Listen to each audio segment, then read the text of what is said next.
Hi everyone, welcome back to Keep the Flame Alive. Hashtag forgot the hashtag. Brought to you by Shindokan Books and aikitv.online. Today I have two of my most favorite people, Cale Sensei and Dangerfield Sensei. I won't tell you about their resume or their experiences in martial arts because that would take up the whole program. So look it up on Google, Facebook, whatever. They're famous. They're really famous. We've also might have had a few drinks, but an old martial saying, the truth is to be found in the excessive consumption of alcohol. So here we go. Another episode of Grumpy Old Bastard. Gentlemen, welcome. Cheers. Cheers. Cheers. Now, as part of transparency, we also have an audience, and they're going to throw some questions later. They're off screen because they're not very good looking. All right, here we go. Now, first question, which you can stop me or not answer if you don't want to. Matter. Why is traditional martial arts always associated with ineffectiveness? Anyone? Is that a fair thing to say? No. But that's the perception, isn't it? Yeah, I think what happens is that it's just become sort of like a hashtag. So people, like they say, Krav Maga means self-defense. It doesn't. Traditional martial arts, well, it can't be effective. So it's just people not understanding what they're talking about, basically. Isn't that perception then a traditional martial art? No, I think it's a lack of understanding that people are looking for traditional martial arts and being able to discern which ones are effective. How do you discern what's effective and not if there's no pressure testing, there's no competition? That is a good question. Thank you. Yeah, so look, it's interesting. And I was just talking to Sensei David about this before, is that I studied with a person called Hunter Armstrong, a student of Don Drager, who studied Yadu Shinkage root. And he also studied the School of Spear, and I'm sorry the name sort of escapes me at the moment. But they always had a form of competition. So they practiced their technique and they had a form of competition against each other in armor, facing off with the spear with sort of a protection on the end of the spear. And other than, I guess, Brazilian Jiu-Jitsu, wrestling with someone like Jean-Jacques Machado, like my instructor, it was the only time that I felt like I could never make an effective technique on the person I'm against. And that's a traditional school. So they had a form of randori, ran being Japanese for chaos. So basically controlled chaos. And that was something we did every time before we entered the card. So it's wrong to say that all traditional schools don't pressure test or don't have a form of pressure testing. What they don't have is a competition.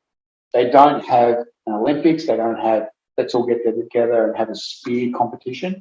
The whole idea of the interaction is to pressure test within the group, within the environment. I have no issues with that. I think it's a great idea. I think where things go south a little bit is the actual forming of competitions. I couldn't agree more.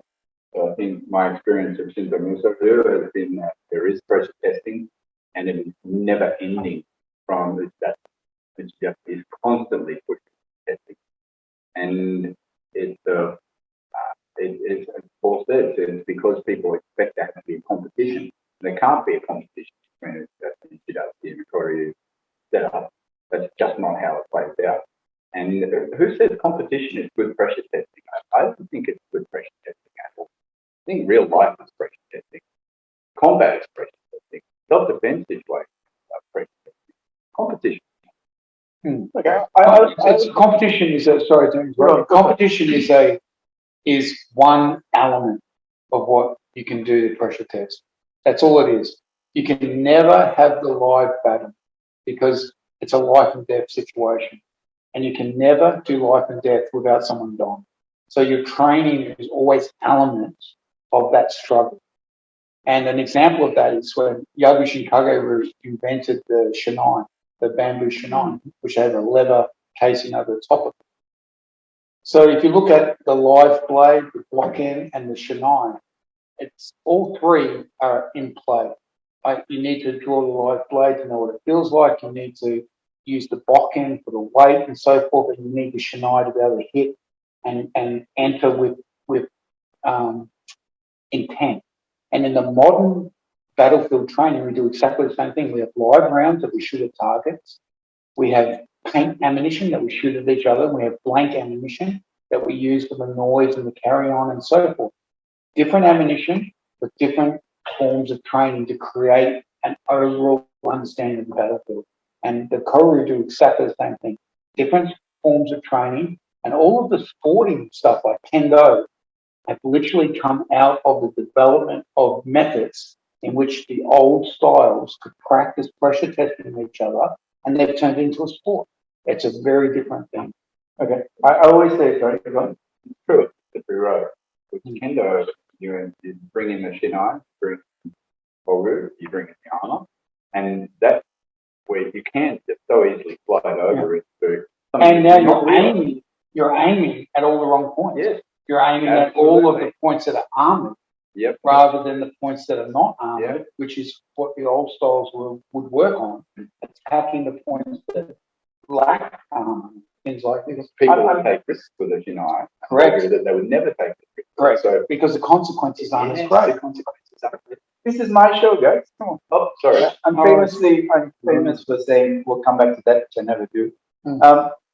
You go to the ball matter. Okay, most of the people ball. viewing is the ball. Okay. Right. Ball, Okay. same thing.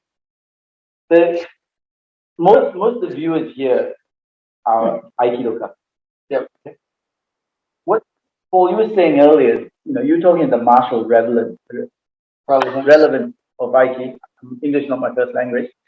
Martial relevance of Aiki, and David Sensei, you were saying is Aikido its own worst enemy.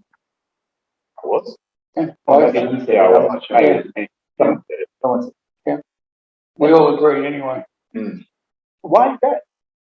Easy, because there's so many poor examples of Aikido. A huge amount. I can find 90% of what's put out as Aikido as poor examples of Aikido. 10% of what you see on the internet is good examples. Okay, so why is that? Because I agree with you, but I agree with you. But then there's a lot of people who are the goods, who I would say are putting out crap stuff. They don't need to do that stuff that they're doing. They're the good, but then they're coming across. And so could I say, because I think they're accepting paradigm of the people who aren't good. So they're taking on board, they're trying to compete with or demonstrate against or show some variation on something that doesn't work or isn't good. So when you do that, you're starting from a low base. Instead of just coming from a high point and going, here's what I do, this works, here's how I can demonstrate it works. In a way, the bad is trying to offset, the good is trying to offset that. Don't throw it out here. Could it be that they're emulating the masters before, or doing a bad copy of the masters before, and they've got shitty ukes who just jump? The ukes have no intent to get attacked. Someone gets thrown here and they fly over that way. We see all of that. Probably a bit of both. So I think you've got ukes that haven't been taught what receiving a technique is. So they just jump around because they want to make their instructor look good. You've got instructors who don't understand why you have a good uke. So firstly, I think a technique should work with an uke that has no idea. And I enjoy doing that. It doesn't look good. It just has a whole bunch of people making grunting noises and tapping. And a good example of that is to do it within, say, like the Brazilian Jiu-Jitsu context with wrist locks and so on, which are legal. So they have no idea what you're doing. You hurt them, they'll tap and so on. So you know your technique's working. The idea of a good uke is to allow you, so when you see an Aikido instructor do technique and they pull back, they're looking after their uke. So to remember, you've got somebody who's not resisting, who's letting you do your technique. So to sit there and harm them is, to me, not a good example of a good person. So as a good instructor or a good practitioner, you need to have someone who can receive your technique at the highest level. That's why a good uke is respected, because it's someone who can understand and receive the technique of someone at the highest level. So they can drive and force the technique how it's meant to be done without harming the uke. And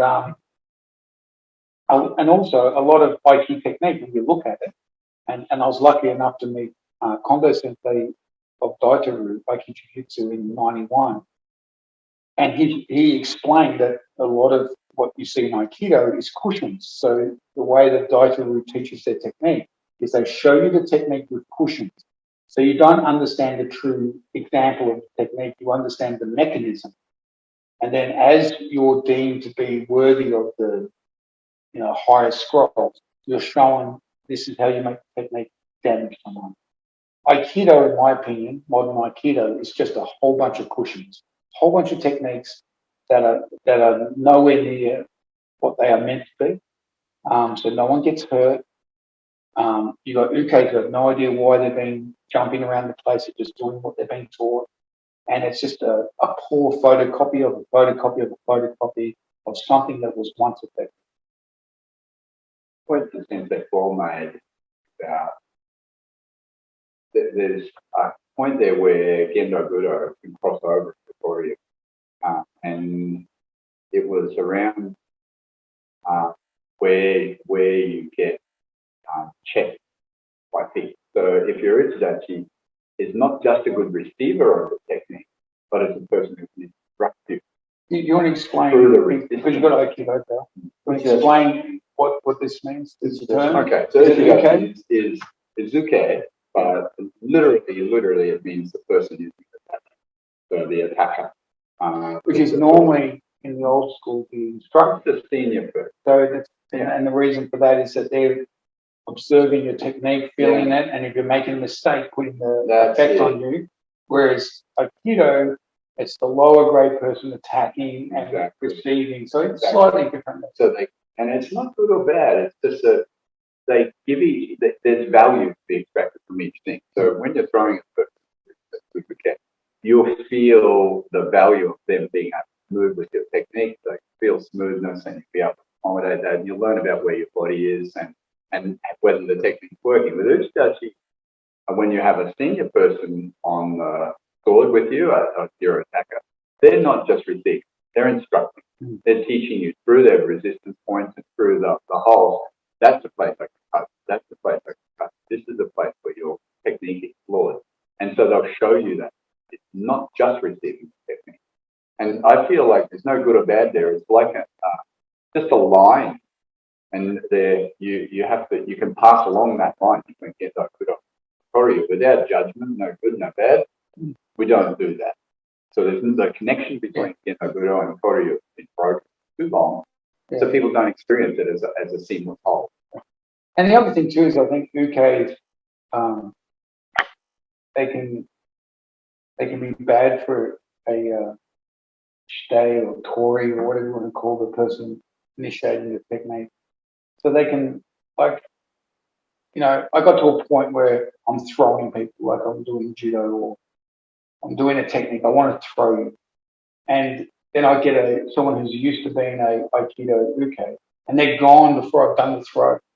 And it's like, no, I'm just stay there. I'm going to throw you. Just break ball from the throw. And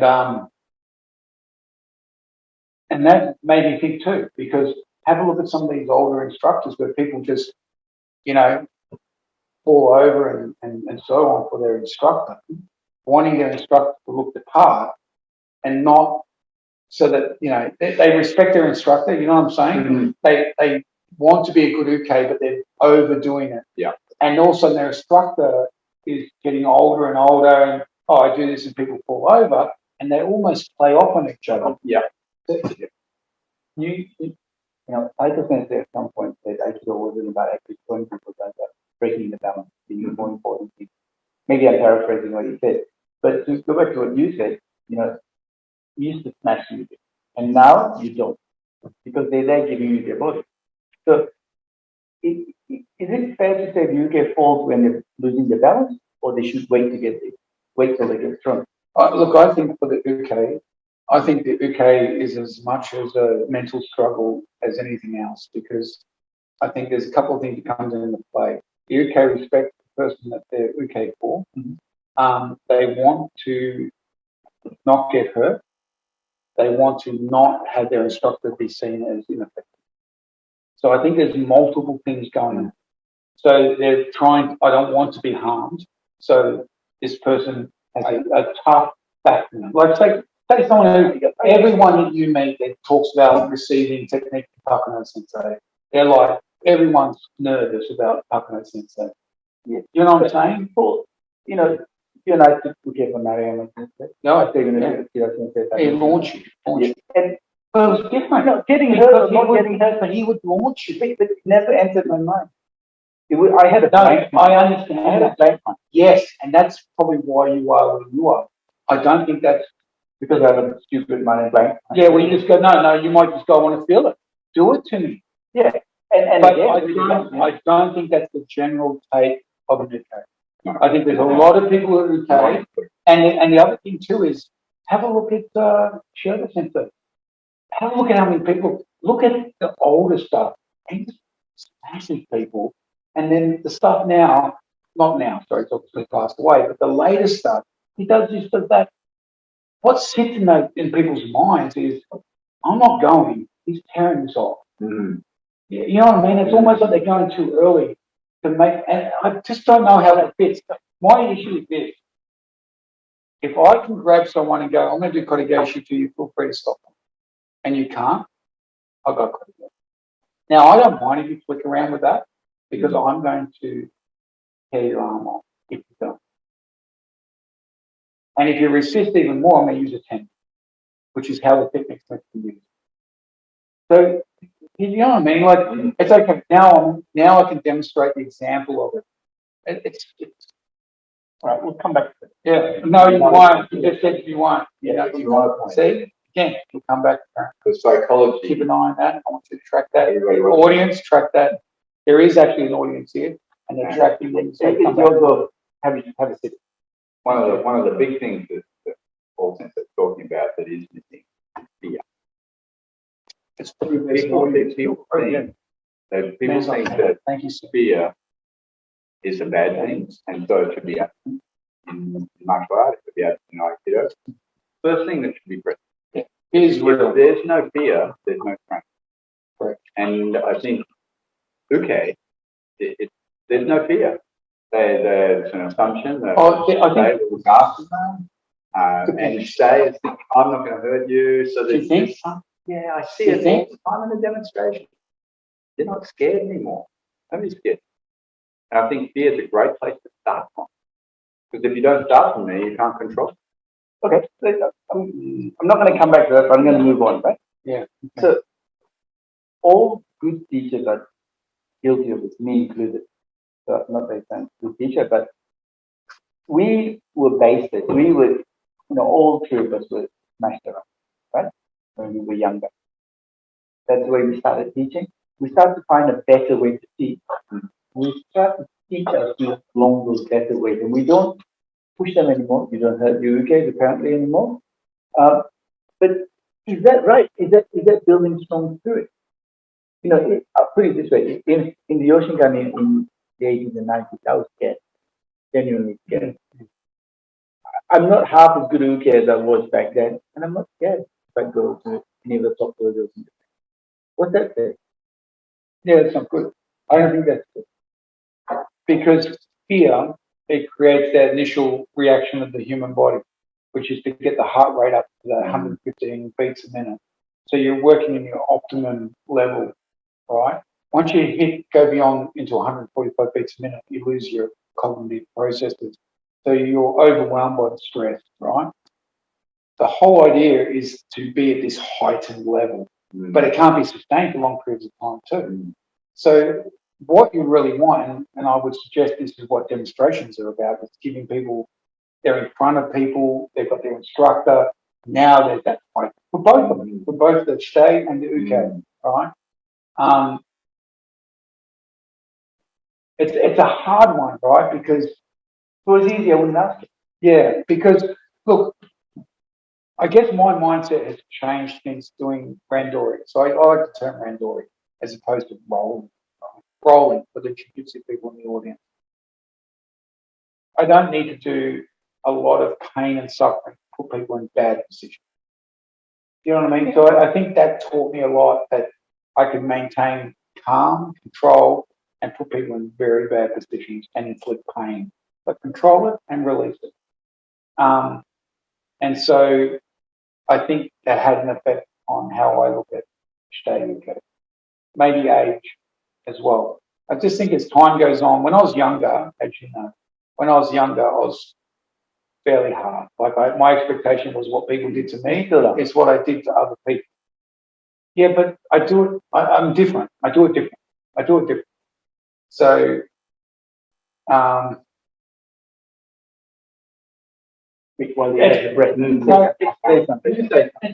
other thing too is that you realize you're going through these periods of development. You're going through periods where you're developing, but you also know your students have to go through their stages. You can't. The biggest mistake that Aikido makes, it seems to be, when instructors are hit a level, all my students need to be here with me. It's like, no, you need to cry, and you need to go that hurt, and you need to go us, because you have to go through your stages. And I think Jiu-Jitsu does it well because of the belt system, blue and all purple, and the way that's done. Aikido needs to do exactly the same, or Aikido. It has to be the same.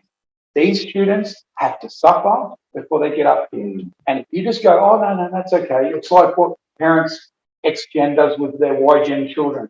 Oh, you know what, getting slapped around and shit. You don't need that. You just need heaps of hugs. Now they all turn out to be, stooks, right? Oh, shit, I need a whole bunch. Oh, I don't care. I'm happy with this, don't you, bro? They need a whole bunch of safe spaces and shit like that. Well, guess what? The reality of the world, no safe space. Your safe spaces are disappearing. And you've just become unsafe. Yeah, and now all you are is a walking victim, waiting for someone who, a hunter, to go, guess what? I'm going to show you the safe spaces I had as a child. That's what you're doing. And this comes back to what we were talking about today, about somehow in martial arts environments, we try to set things up so that people can be comfortable and safe. And they can't be comfortable. Comfort is the enemy. It is a problem when we try and make environments that are comfortable for people. We shouldn't do that. We talk about even more so. It's only taken half an hour, but we finally hit the grumpy old bastard. No, but everything's the same. There's too much comfort around it. It's all comfort. The dojo should be a safe place to experience uncomfortable experiences. Yeah. It should be, oh, you know what? This is not comfortable, but I know I'm safe. Yes, it will take you. Everyone, listen up. That was a key point. Listen up. Can you repeat that, please? The dojo needs to be the place where you experience uncomfortable experiences in a safe manner, with an instructor who's experienced and has experienced these things themselves. So they're taking you through these processes where you don't get harmed. You know you're not going to be, not life and death, but it's definitely uncomfortable. Yeah. And you're going through these experiences in a safe way and manner. Now, being stressed, being pushed. Yes. So now in this age of being politically correct, Why do we have to be? There's nothing politically correct. Look at politicians. They're getting hammered for not being politically Can I correct. finish the fucking question? Well, don't say it. It's because you're from Victoria. Don't Dan Andrews me. Don't get this Dan Andrews communist shit on me. If you're from Victoria, get rid of Dan Andrews. Piece of shit. Como. Piece of shit. Everyone overseas, don't worry about what they say. Look, I even lost what I was going to say. But in this day and age where you're not allowed to push the envelope, you're not allowed. No, you are. No. What do you think that? What do you think that? Lawsuits going on. No, it's not. That's in the United States, not Australia. Yeah. No, they're not. You know how? You know how much money maybe it not costs? in South Queensland. No, they do anything. Especially Queensland. The thing is now, we're treating everyone with velvet gloves. No, don't do it. Yeah, this is what I want to talk about. Don't do it. Since before Don't do it. I just want to Hey, here's something for you. Hold on, If you can stop, don't come to us. Why have you never moved? Why did you never move to Queensland? So You're wearing your own. we're discussing Soft, soft. like Ah. Victorian government. Victorian government. Soft. People just ignore them, alcohol and old age. So go on. This thing about how important is it to push the envelope? I mean, it's Extremely important. Everything that's worthwhile in life comes from a place of discomfort. Everything. It's true. There's nothing worthwhile that doesn't come from a place of discomfort. Okay. From the moment a woman gives birth to a child onwards. okay. Yeah, I think I did how uncomfortable it is for us guys. That's uncomfortable for me. Every childbirth, I was like, oh my God, I'm I so remember glad. when he was born. So glad. Yeah, he's pointing at It's not me. for the record, he's pointing at his eldest son, Aiden, not at Turek. Yeah. So now, people, that. This is going to be a good show. It's a good show. We're not editing this, No, Yeah. why would we? And if your kids watching, or send them to bed. Here's something. Let's bring it. Do you know what this episode is? This is the Japanese episode. I'll say why it's a Japanese episode. Japan has this culture of drinking, and if you're not into drinking, okay, sorry that you're not into drinking, take it up. You should practice. But you should practice it. But the thing is, Japan has a culture of drinking, and it's where people just say things, what's on their mind. So think of this as Japan. It's in Japanese culture, whatever you say when you're drinking, you're forgiven. It's okay. And the next day you just go back to work. So it's like a release valve. It's probably going to be pretty good for Western society to do a similar thing. Just everyone just calm down. Right? So it's mental health, right? Puff, pass. Yeah. Puff. Yeah. Right? So the thing is, right, let's treat it like this. Let's just treat it like, yeah, we've all had a few drinks. We're friends. No. We've known each other for a long time. Very Japanese. What you're getting here is very around the table having a talk. And this is what you get on one of our camps. If you went to one of our camps, would you get this? No, to one of our camps. So I think in June we're planning a martial art You camp. book your airfare now. Come on up in June, and you would have a great time. We're going to do a very traditional dojo and martial arts. We'll talk more about that down the track. Yeah. And We used to do this a lot. Bring it back. We love it. We're bringing it back. Can I own my show back again, please? Yeah. Sure. Okay. Yeah, thank you. Jeez. Okay. Now, Sorry, all the Christians think brother. you did. It's okay. All right. we're coming back at Easter. Yeah, it's coming back. That's only next month. Yeah. That's next month. Jesus comes to Easter. Only once a year. As a joke, I'm not going there. Don't worry, I'm a cat. I'm disgusted as well. Everyone just calm down. Yeah, I'm It's okay. What's going All on? right, deep breaths, people, deep breath. Now, I'm the good guy. No one needs to pull me up. you talked about mindset. Yes. Mhm. I have a big issue with people's mindset on the mat. Yep. And it starts with people, half the time it looks like a bloody bridesmaids convention. People have the hair, it's the gi, Yep. smiling. Yep. I hate that. Full stop. And I've had a lot of arguments with other teachers. How do you feel about that on your mat? It can't. It can't. This is the martial arts that we're practicing. Martial arts is an opportunity to take yourself out onto the edge and find that wonderful space where you are playing on the edge with life and death. And this is what makes the flowers smell brighter, the light seems lighter. Everything is different when you've been on the edge a little bit.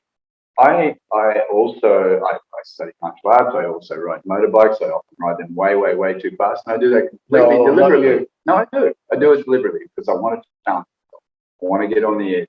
I want to feel what that's like. And then I want to use my skill to manage that. And this, to me, is the same as martial arts. It's the same as the battlefield. Absolutely. You have to. Which is why soldiers come back and they either speed, do a whole bunch of things that they do. Yeah.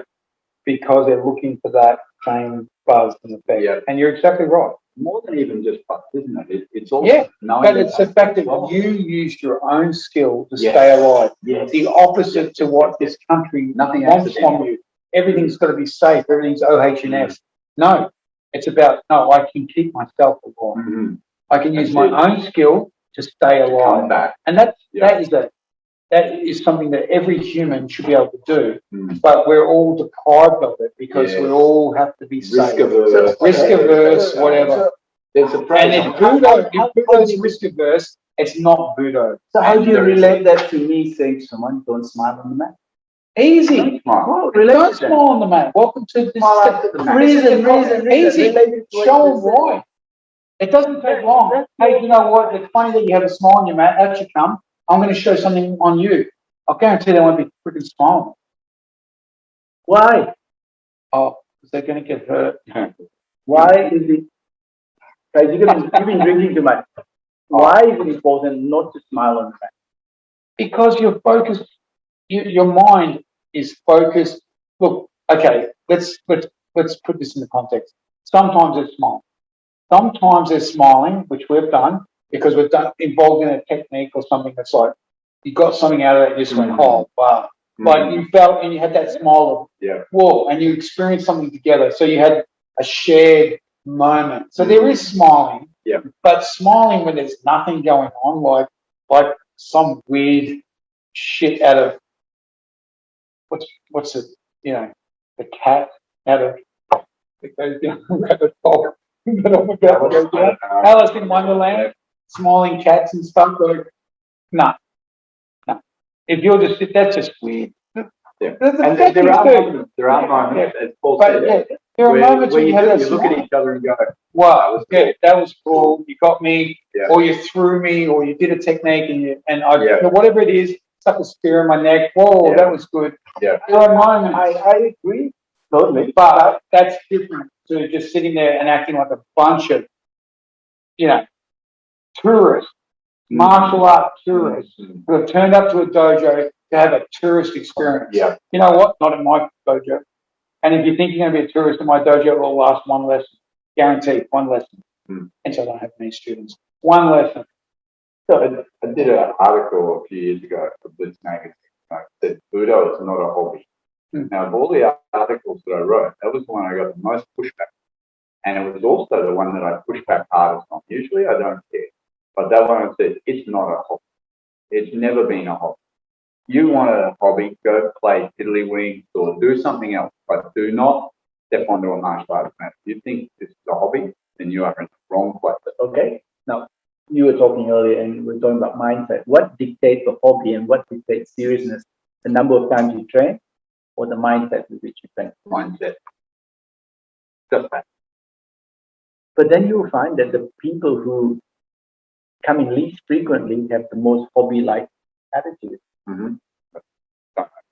Don't minimum 3 times.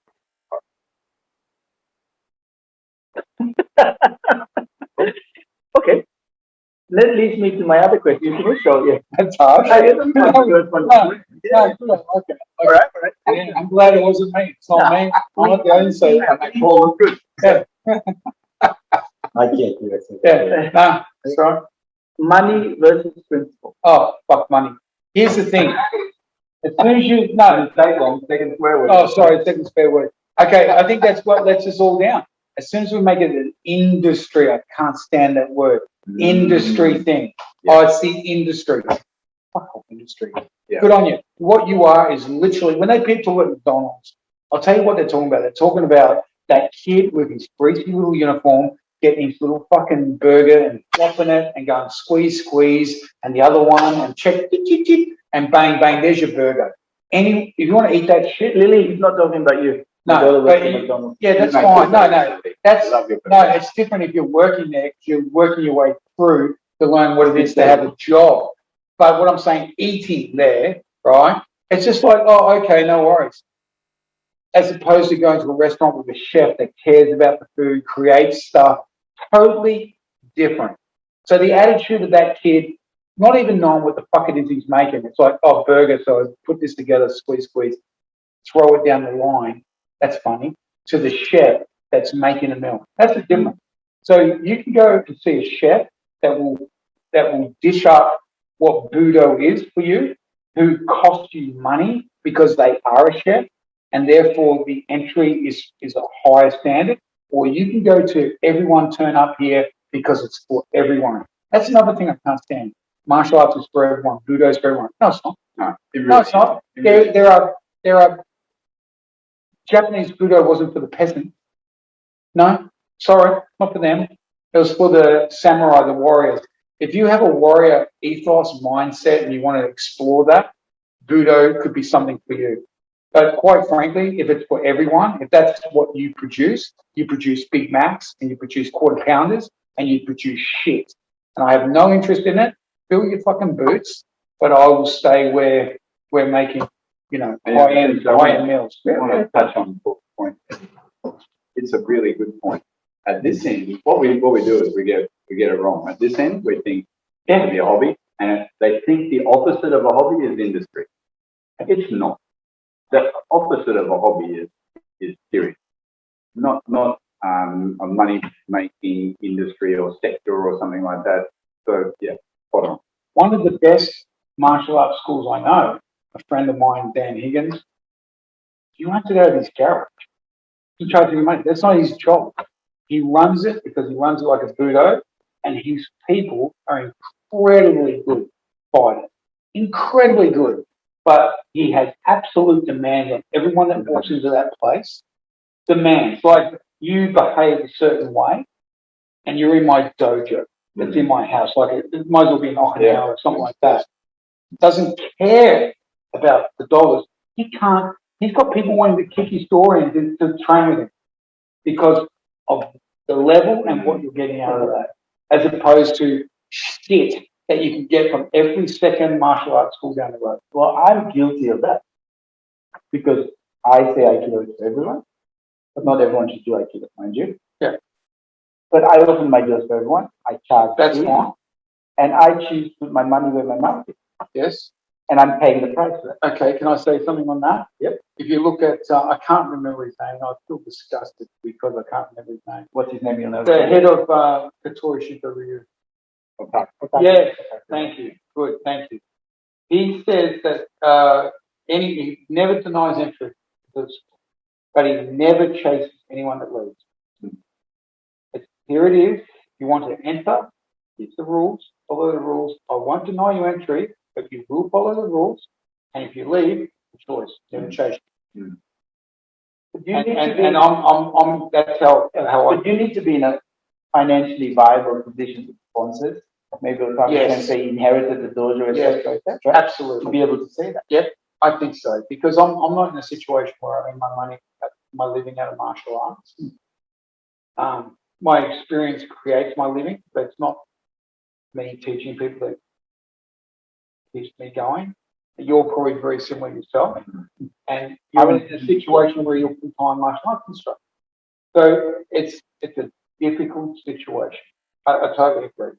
Okay, people, I'm going to become a stripper and then teach martial arts right now. It's going to be very cool. Yeah. Okay, so send a message to say, yes, please, if you would like to see Sensei strip. I want to pay money for that so that he can not have to rely on martial arts. Give you my account number. You to put the money into. I'll be sure, Sensei. Okay, all right. I'll use the body double. Oh, we have a body double. We have a body double here. Please, body double, come forward. Please show your face. Come on. Come forward. Come on. Jump in. We have a body double. As you know, perfect body double. Same colour shirts. Okay. A little bit of makeup. We're fine. A little bit of makeup. Doing it next.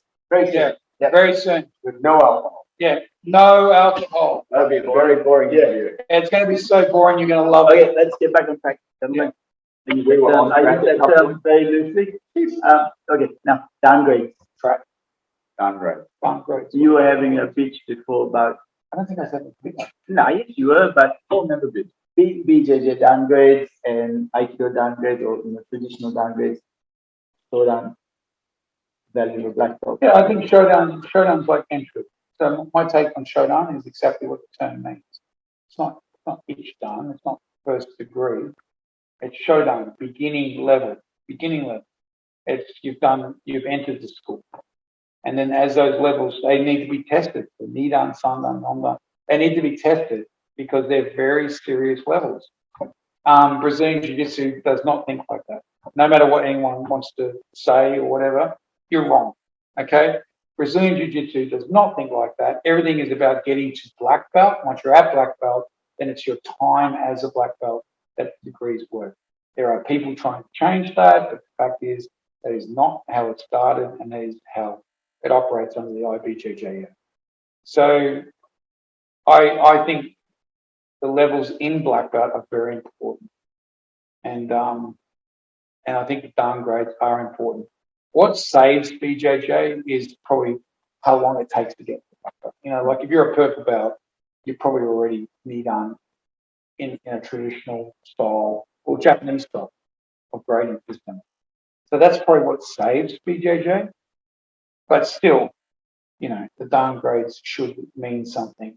So, Cale Sensei, I'm going to throw it to you, right?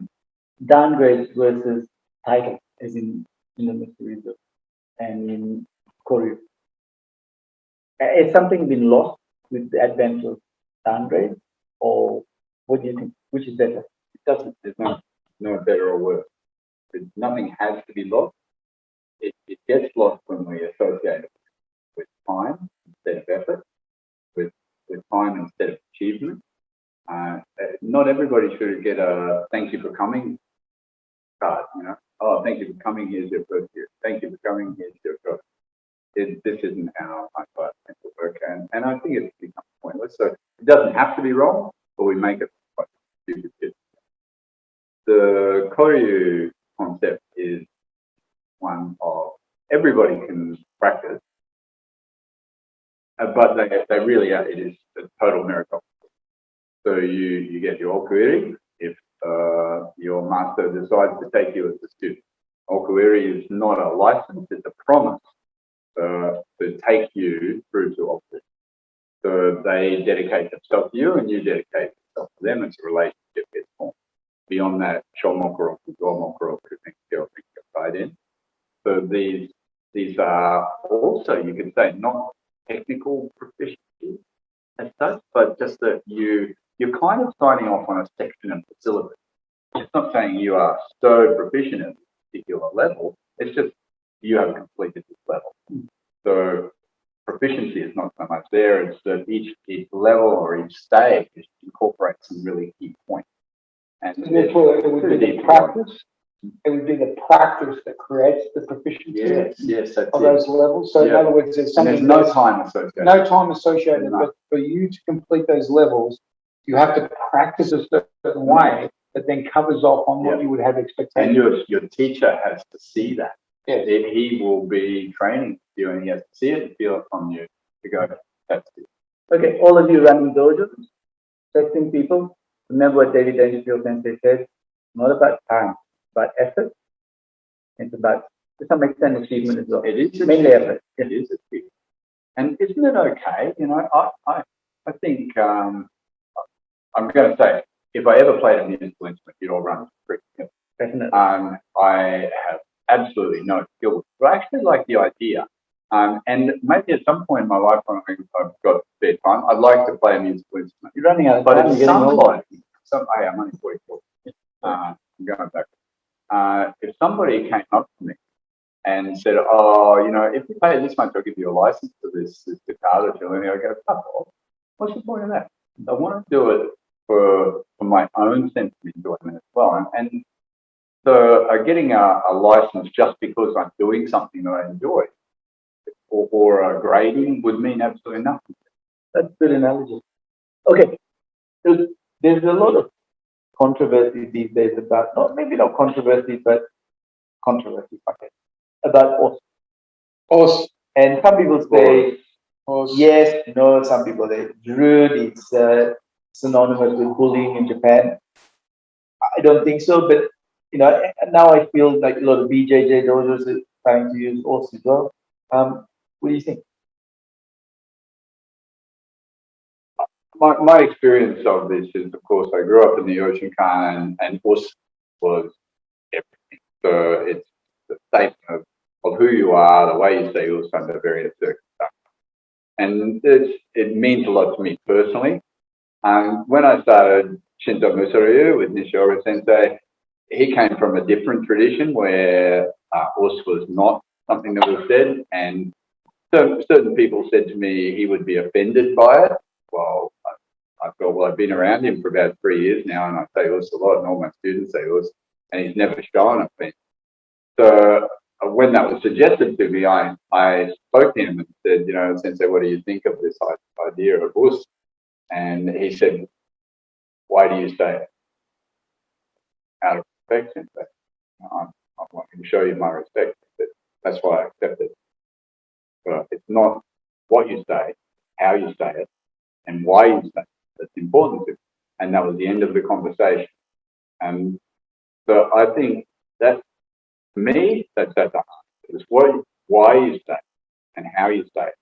That if it's heartfelt and respectful, then it's a really important thing to be able to, you know, in the dojo with kids, we used to say there's 10 ways of saying yes and no way of saying no. So you can only say yes, and no is not accepted. You will try, you will do your best, and there's no backing out. And to me, that's us too. Is really, you just have to do your best, and you have to trust and accept. I don't know, you know. I'm just trying to say this is what it means to me. I'm not saying right or wrong to anybody else, but this is what it says to me. Come from the heart, be your best self, and us is like an exemplar of that. And if you think otherwise, you're wrong. It's true, you're right. You're saying. Yeah. So I probably have done more martial arts that have us as part of their makeup. So Kyokushin, Dado Kokan, Kudo, Dodo Juku, Yoshinkan, and lately BJJ, but BJJ never used to do it. It's something they brought in, so it's a relative, you know, it's relatively new BJJ. But I agree. So it was, for me, is an important thing. It's your own personal take. If it means if it's respectful, it means something that you're doing. And for me, it's mostly to do with when you're suffering, when you're in hardship. So the Hajime class, the Yoshinkan, long rounds of Kumite, Randori, whatever it is, you fall over and it's like, oh, get back up. I think when it's just flung around, and no one uses it when they're suffering, they don't truly understand it. But yeah, and so I'm all for it. And I do martial arts. I do a couple that don't use it. Excuse me, because they're older martial arts, and because they're older, the tradition's different. So us is a fairly modern thing. I think it was the Japanese Navy that brought in us. There are several different meanings for the term based on which martial art you come from. But for me, it's that perseverance under pressure. That's how I consider it, and that's how I use it. And I use it no problem at all. And I use it with my friends, like I'll talk to both of you, and I'll say us. And I have some friends in Kyokushin, some close friends that I will say us, you know, on the phone straight away, us, and we start talking, not even thinking twice about it. So to me, it's a very respectful thing. It's a sign that you're on the path together.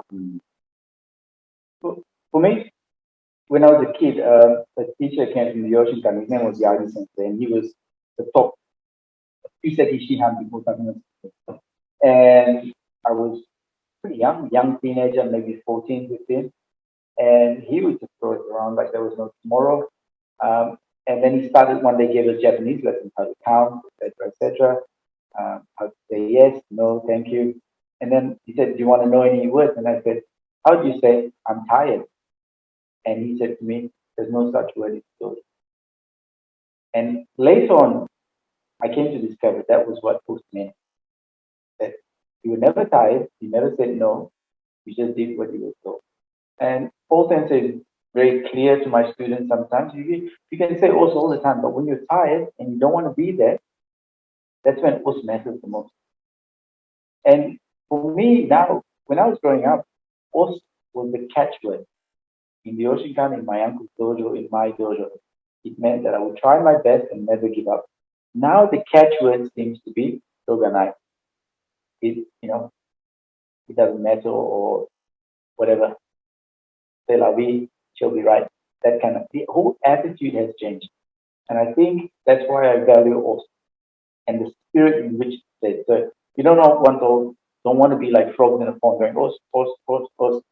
But the spirit and the character in which it's said both exhibits your character and develops your character. That's why I think it's so really important. And I say to teachers who say to me, don't say that, it's rude. And I reply, in me, it's natural.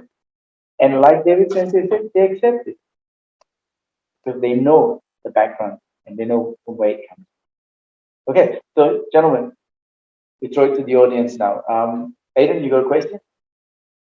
Yeah, I was wondering what you find most important about living a Buddha lifestyle and how much has it changed over your years? You want to go first? No. My show. Okay.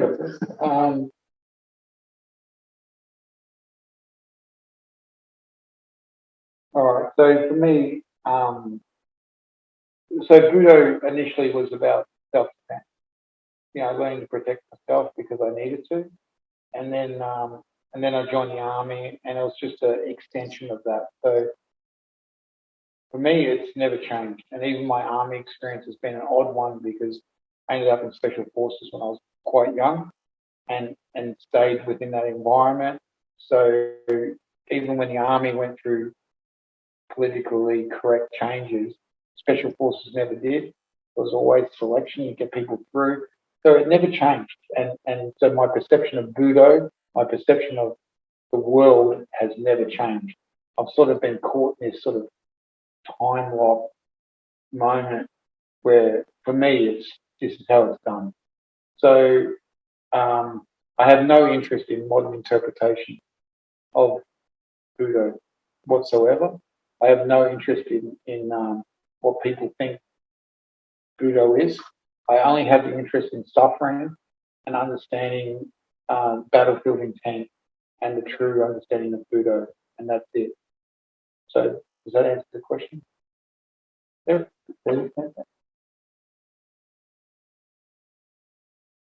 I'm stuck in the same world. For me, nothing has changed.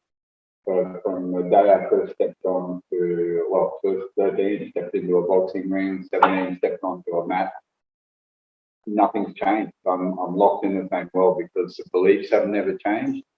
The type of people that I meet in those places doesn't change. The quality of the instruction doesn't change. The friends I make,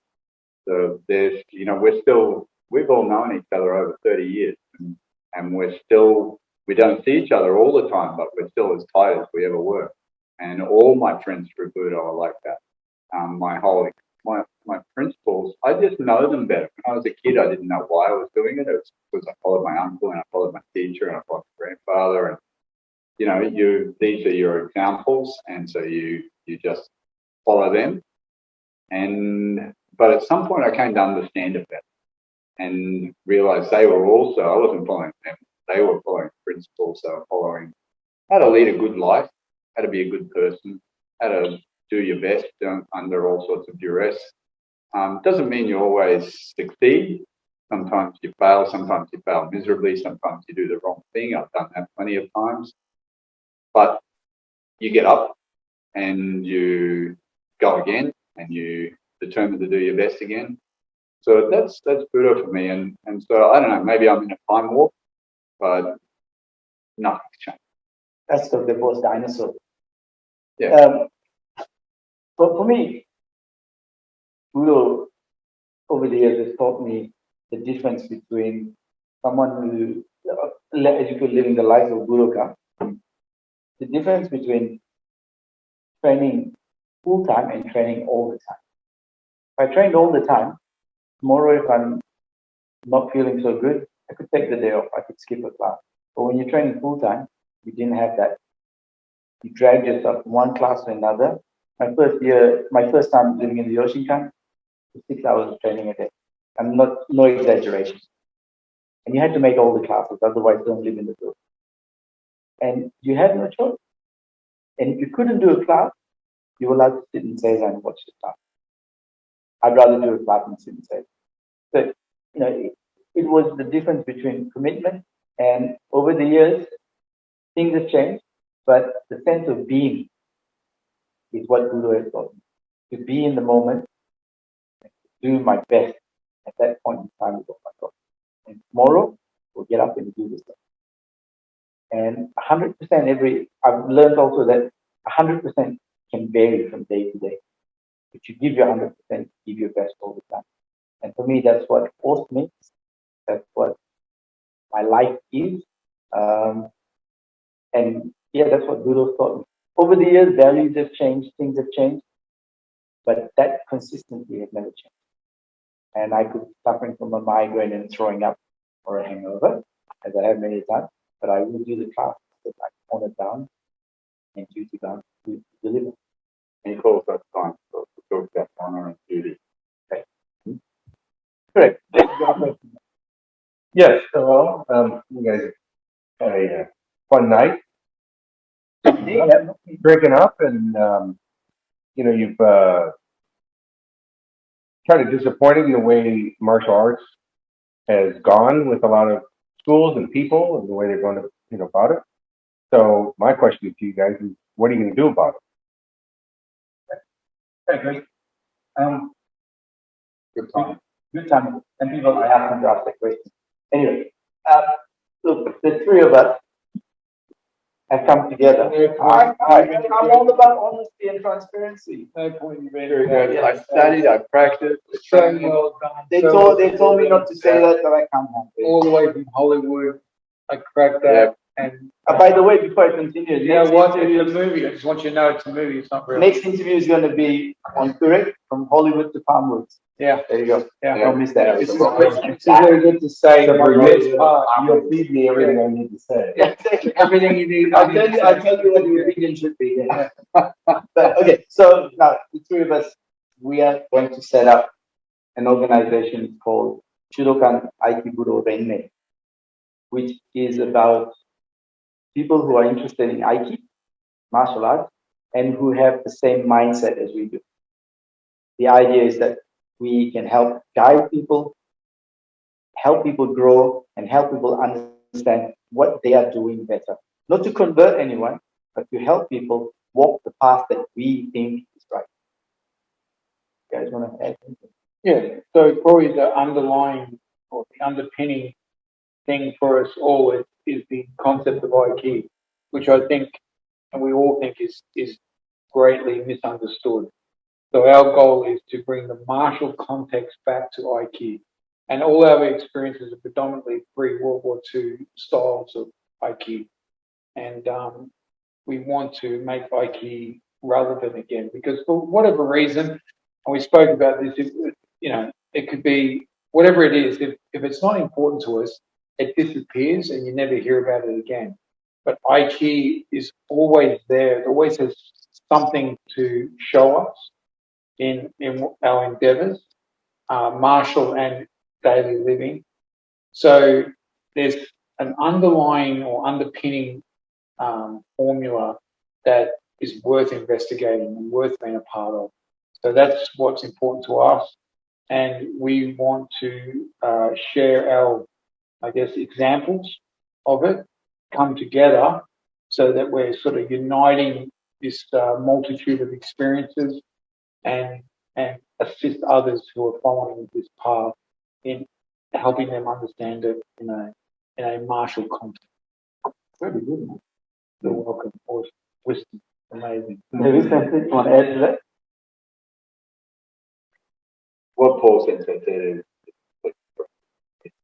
putting Aiki back on board and helping people who feel in their heart that Aiki is a valid tool for very real use in a martial arts situation, but somehow they're not able to find the experience how to convert that from the idea of this as a valid tool through to the experience of it. So I want to reconnect them with that opportunity in any way that's possible. The second thing for me, just, my world has been this crossover from Aikido to Koryu, and people always seem to talk about these two things like an either-or situation. You can do this or you can do that. It's like they're disconnected. And my feeling is it's and both.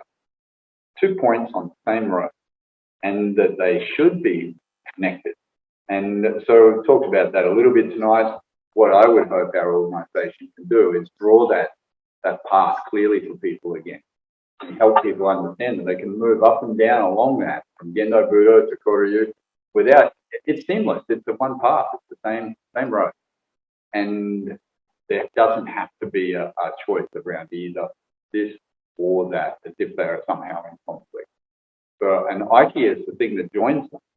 So it's the connector across those two worlds, is that you can approach it if you want. If this is how you want to approach the Budo through Aiki principle, then you can do that. You can join those two things through Aiki. Yeah, I think it's important to not be consumed by Weshiba Sensei's concept of Aiki being peace and world harmony.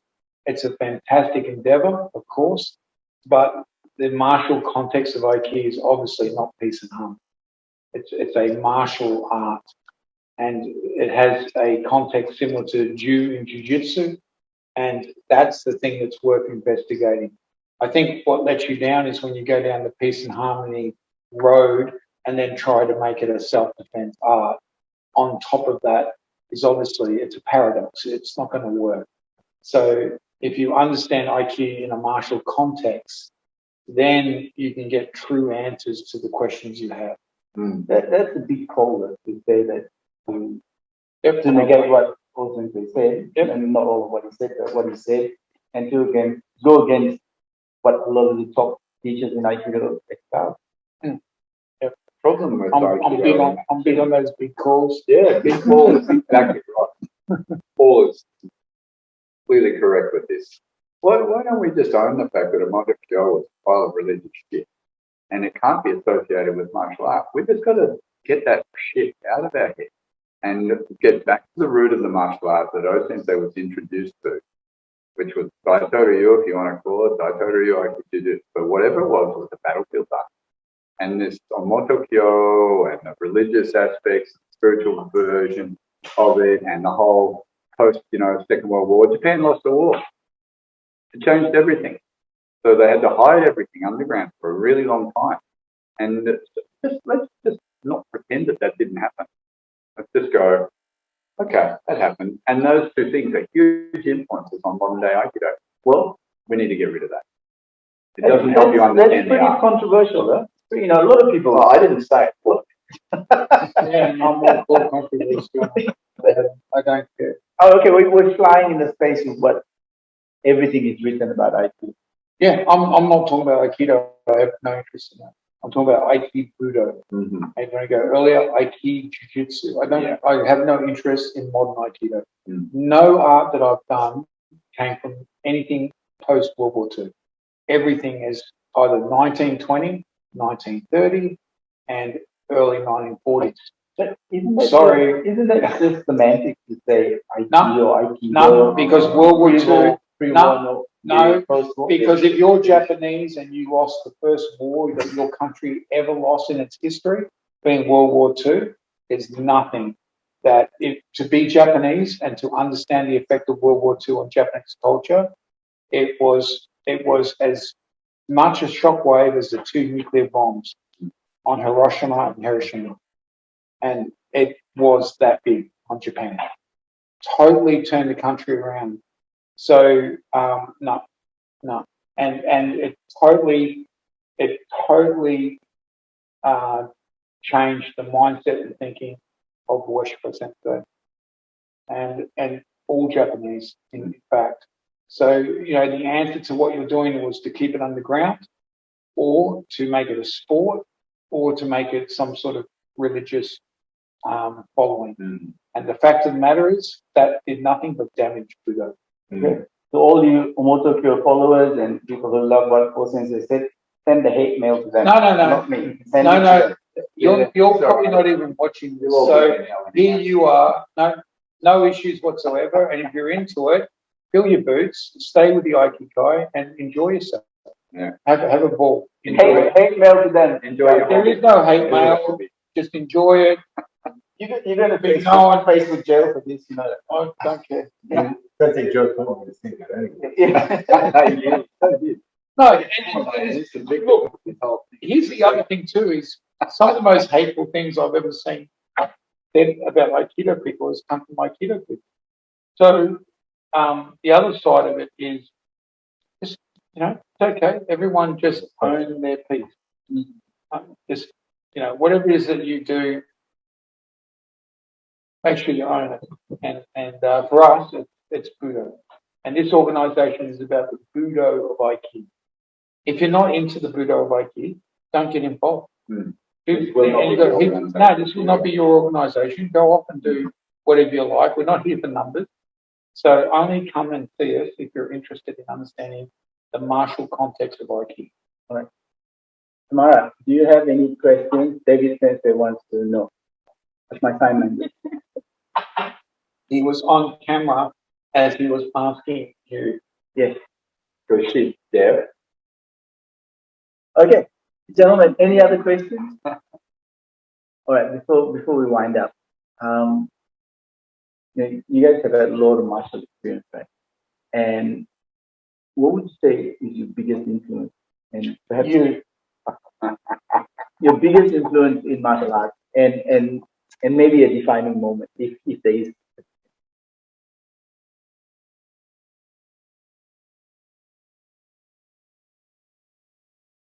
Okay, please let's go in. In your first. We go age before beauty. Yeah. Well, you go first. Yeah, there's so many of them. But when I say so many, there's probably 3 or maybe 4. Yeah, well, we're on a time thing, so I'm going to try and pick one. Pick one. Okay, pick one. I think for me, the defining influence, despite all the amazing people I've had in my life, was Nishioka Sensei from Shinto Musaryu, because through his efforts, I got to look at Aikido through the eyes of professional thought. And it completely changed what I saw. You look through those eyes, Aikido's a different thing. And I couldn't do anything else than other start again. I had to start again. And I've done that, as you know. I've studied 5 years with the Aikikai. I met Joe Sensei. I went, I'll throw that bucket of shit out the window and I'll start again. And I came 20 years through the Oshinkan. And it definitely was not a bucket of shit. I got so much out of that. Amazing teachers, amazing friends that remain to this day. There's nothing that I didn't get out of the Oshinkan that was valuable. Incredible experience. Put Nishioka Sensei in there, it was like icing on top. It joined that line I was talking about before. And in a way, it took me back to the beginning of Buddha and brought me forward so I could see this beautiful thing that is Aiki through the eyes of a sword. Again, through a man with a sword, stepping onto a battlefield, life and death in mind. And it made it so fucking fresh. And you know what? It's still that fucking fresh today. I feel every day I step onto a battlefield, I feel a better man. Yeah, so for me, I guess I've had, again, many experiences. I go, yeah, that was fairly profound and meant a lot to me. But I guess it was when I lost faith in martial arts, which was, again, the battlefield. It was, my hand-to-hand combat experience, and just thinking, having that initial thought that martial arts failed me, but in actual fact, they didn't. They did exactly what I had trained them to do. So I thought I had a submission. You literally fight how you train. So I thought I had a lock, and then the enemy will submit to my lock, and they didn't. Broke their arm. They're still screaming Allah Akbar, trying to kill me. And then I realized, no, this is life and death. Like, I'm not trained for this. but I had. The context was different, and that changed everything. It changed how the Australian Army trains its soldiers. It changed how the New Zealand Army now trains its soldiers, and it changed how I view martial arts. So for me, that's, I guess, the context, which is, you know, that battlefield context of seeing things very differently and realizing that the most important thing is the application of your training to your mindset. Because on the day of the race, it's your mindset that's going to get you through and have you do the problem solving of things that you may not have experienced yet, but you have to solve it in the positive for you to solve. Or so interesting. So Joe Sensei talked about that my favorite person of my thinking solver. Become thinking solver. Become the thinking solver. Yeah. I think this is what Aiki is about for me, is to become the thinking solver. Okay, gentlemen, thank you very much. It's been a pleasure. And audience, thank you. Hashtag Thank keep you the flame very much. alive. Anything else you want to say, or? No, I'll let you know. Keep the flame alive. Hashtag keep the flame alive. Mark, see? Yeah, we got it there. Okay, people, thank you. Hope Thank you've you, enjoyed. Sorry, hope you've enjoyed this as much as I have, and I will try and own the show next time. Obviously, we won't be here. Yeah. Thank you, everyone. It's been a pleasure, gentlemen. Thank you. Os.